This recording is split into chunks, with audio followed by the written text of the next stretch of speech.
তোফাজ্জল কিন্তু একজন মেধাবী স্টুডেন্ট ছিল। সে আমি যখন ছাত্রদল করে 2012 সাল থেকে সে ছাত্রলীগের সাথে সংযুক্ত ছিল। সে এক পর্যায়ে ছাত্রলীগের সভাপতি হয়েছিল কাঁঠালতলী ইউনিয়ন। কাঁঠালতলী ইউনিয়ন ছাত্রলীগের সভাপতি হওয়ার পরে আমাদের যে সম্মানিত চেয়ারম্যান শহীদুল ইসলাম, তাকে তারা 3-4টা নির্বাচন করাইছে, তাকে ব্যবহার করছে এবং তার মেয়ের ফাঁদে ফেলাইছে, তাকে তন্নির ফাঁদে ফেলাইয়া তার 3-4টা নির্বাচন করাইছে। যখন প্রেমের বিষয়টা জানাজানি হয়েছে তখন তার উপরে মানসিক অত্যাচার চালাইছে। এক পর্যায়ে তাকে জোর করে বিয়ের জন্য রাজি করাইছে।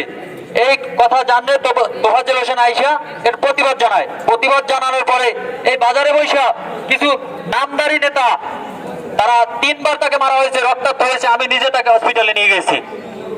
সেই থেকে যে তার ভিতরে একটা মানসিক আঘাত আসে এবং 2015 সালে তার বাবা মারা যায়, 2019 সালে তার মা মারা যায়। তার আশ্রয়স্থল ছিল একজন ভাই, বড় ভাই পুলিশ ইন্সপেক্টর, সেও 2023 সালে মারা যায়। তো এই যে আঘাতের পর আঘাত, আজকের তোফাজ্জল এই অবস্থা। তা আমি যারা হত্যা করেছে, তোফাজ্জল যদি মানসিক ভারসাম্যহীন না হতো আজকের হত্যা হতো না। আমি মানসিক ভারসাম্যহীন যাদের জন্য হয়েছে আমি তাদের বিচারটা আগে যাচ্ছি।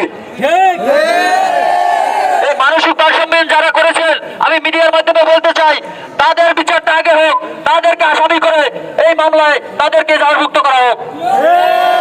তারা জানি এরপরে আর কোনো মায়ের কোল খালি করতে না পারে, তারা জানি রাজনীতির নামে অপরাজনীতি করতে না পারে।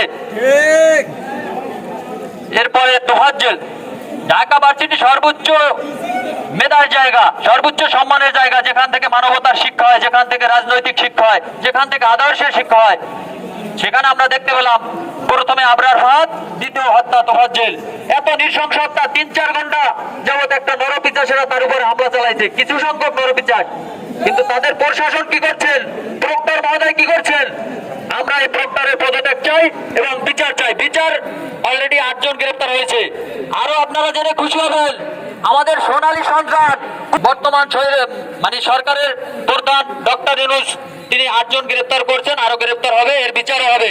কিন্তু আমরা বলতে চাই যারা জড়িত তাদের সবার বিচার হোক, 2-1 জনের বিচার হোক, আটটা হবে না। এই মূল ঘটনা তোফাজ্জল আজকে এ পর্যায়ে কেন, সেটার তদন্ত করা হোক, তারপরে বিচার কার্যকর চালু করা হোক। ধন্যবাদ জানাই আমার সাংবাদিক ভাইদের, ধন্যবাদ জানাই কাঁঠালতলী প্রতিষ্ঠানের সকল শিক্ষক এবং স্টুডেন্টদের।